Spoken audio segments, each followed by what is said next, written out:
Martin లూథర్తో ప్రారంభించబడింది సంస్కరణ అంటే నమ్ముతారు. విన్నారా అమ్మా? అందరికి వినండి, చివరి మాట వినండి. మార్టిన్ లూథర్తో ప్రారంభించబడింది సంస్కరణ అంటే చాలా మంది నమ్ముతారు, స్టేటస్లు పెట్టేస్తారు, చర్చిల్లో చెప్పేస్తారు. వింటున్నారా? స్టేటస్లో పెడతారు, చర్చిలో పెడతారు, ఫేస్బుక్లో అప్లోడ్ చేసేస్తారు. వినండమ్మా. కానీ నేను మిమ్మల్ని ఒక మాట మీ జ్ఞాపకం చేస్తాను. మార్టిన్ లూథర్ బయటకు వచ్చి మాట్లాడినప్పుడు ఆయన చాలా మంది ధృవీకరించారు. చాలా మంది, అప్పుడు కొంతమందే ఉన్నారు, చాలా మంది ధృవీకరించారు. ఆయన మార్టిన్ లూథర్ చేయవలసిన పని, దేవుడు అప్పగించిన బాధ్యత చేయకుండా వెనకడుగు వెయ్యలేదు. హల్లెలూయా. ఎందుకంటే ప్రతి తరములో దేవుని చేత ఏర్పరచబడి దేవుని చేత నడిపించబడుతున్న ప్రవక్తకు అలా జరుగుతుంది.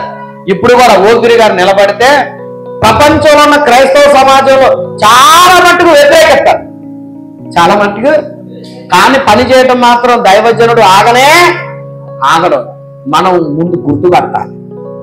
ఓఫిరి మినిస్ట్రీలో ఉన్న మనము, సత్య పరిచర్యలో ఉన్న మనము, పడిపోయిన బలిపీఠాన్ని తిరిగి కట్టుకున్న మనము, ఎవరెవరు బలిపీఠాలు పడగొట్టబడినాయో వాళ్ళ బలిపీఠాలు తిరిగి కట్టబడినట్లుగా దేవుడు తన ప్రవక్త ద్వారా పిలుపునిస్తున్నప్పుడు విని వచ్చి వారి ప్రార్థనా బలిపీఠాలు కట్టుకుని సత్యమైన బోధ వైపు తిరుగుటకు మనం అందరం కలిసి ఇప్పుడు ప్రార్థన చేద్దాం. దేవుడి మాటలు మన వెనుకలో ఫలింపచేయును గాక. ఆమేన్.